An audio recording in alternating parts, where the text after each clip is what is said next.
સર્વે ગૌસેવકોને જય ભોલનાથ, જય ગૌ માતા।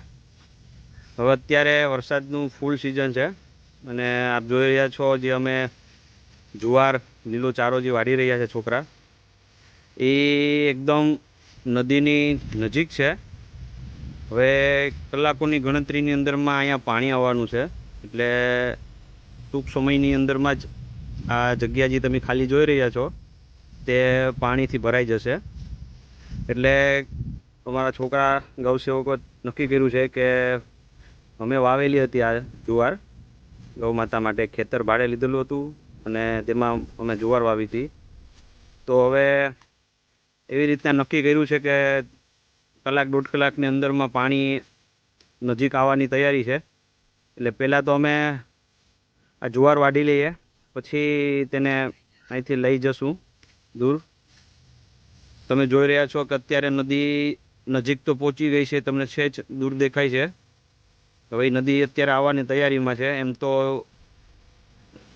આ બહુ ઓછો સમય હોય અને આ વખતે બહુ વહેલી આવેલી છે નદી, કારણ કે ઉપરવાસમાં વરસાદ બહુ ભારે વરસાદ છે। એટલે તો જોઈએ હવે અમે કેટલીક ગૌ માતા માટે ચારો બચાવી શકીએ। એવી જ રીતના બધું આજુબાજુના ક્ષેત્રોમાં પણ લોકો અત્યારે એવી જ રીતના જેટલું હાથમાં આવે એટલું ભેગું કરે છે। તો દૂર દૂર સુધી લોકો દેખાય છે, તમે જોઈ રહ્યા છો। તો વરુણદેવને બસ એટલી જ પ્રાર્થના કે ગૌ માતાનો ચારો છે એ થઈ જાય, ગૌ માતાના હાથમાં આવી જાય એટલું થાય એવી પ્રાર્થના સાથે જય ભોલનાથ, જય ગૌ માતા। હવે વરસાદ ફૂલ ચાલુ થઈ ગયો છે, અત્યારે ખૂબ જ વરસાદ આવી રહ્યો છે મુસળાધાર, પણ ગૌસેવક મિત્રો હજુ પણ ટસથી મસ નથી, કેમ કે એ બધા ગમે તેમ એમ કરીને ચારો ભેગો કરવા માંગે છે। હવે અત્યારે અમે ટોટલ 8 જણા છે, એમાંથી 4 જણા ચારો વાળી રહ્યા છે, 1 જણો ચારાને એકઠો કરી રહ્યા છે અને અમે 3 જણા અત્યારે ચારો હારી રહ્યા છે। તો મુસળાધાર વરસાદમાં પણ ગૌસેવક મિત્રો ખૂબ મહેનત કરી રહ્યા છે।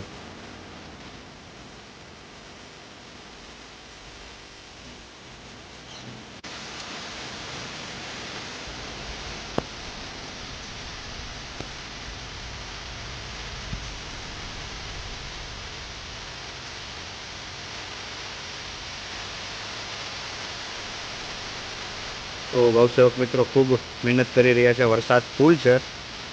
તો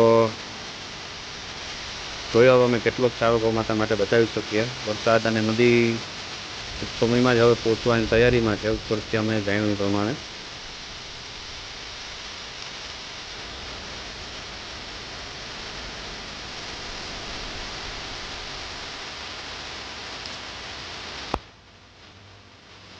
હવે આ ભારે વરસાદમાં દિનેશભાઈનું ટ્રેક્ટર ચારો ભરવા માટે થઈને આવી ચૂક્યું છે।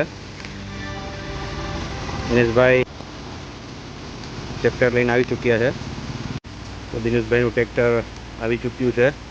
દિવસ લેવું પડ્યું હતું, કેમ કે આવે એમ નહોતું, આગળ વરે એમ નથી, એટલે બસ અહીં સુધી જ લાવવાનું હતું। આ છે આપણો જે ગૌસેવક મિત્રો જે ચારો જે અંદરથી ખેતરમાંથી ભેગો કરે છે એ ચારો છે, અને આપણા દિનેશભાઈ આવી ચૂક્યા છે। તો હવે અમે બધા આમાં ટ્રેક્ટરમાં જો ચારો વાળવાનો બાકી છે છતાં પણ ગૌસેવકોએ ખેતરમાંથી સારી અહીં મૂકો છે। હવે દિનેશભાઈના ટ્રેક્ટરમાં ચારો ભરાઈ રહ્યો છે અત્યારે।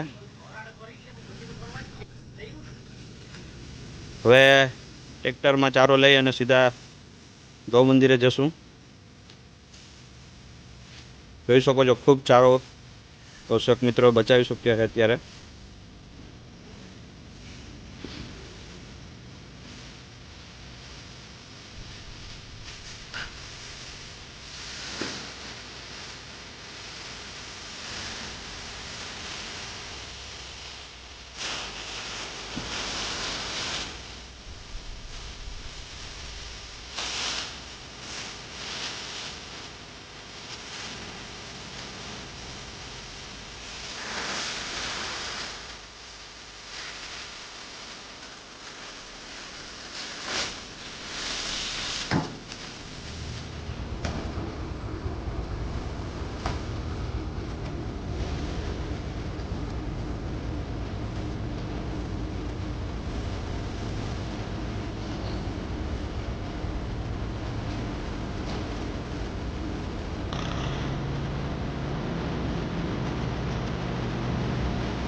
દિનેશભાઈનું ટ્રેક્ટર ગૌ મંદિરે પહોંચી ચૂકી છે.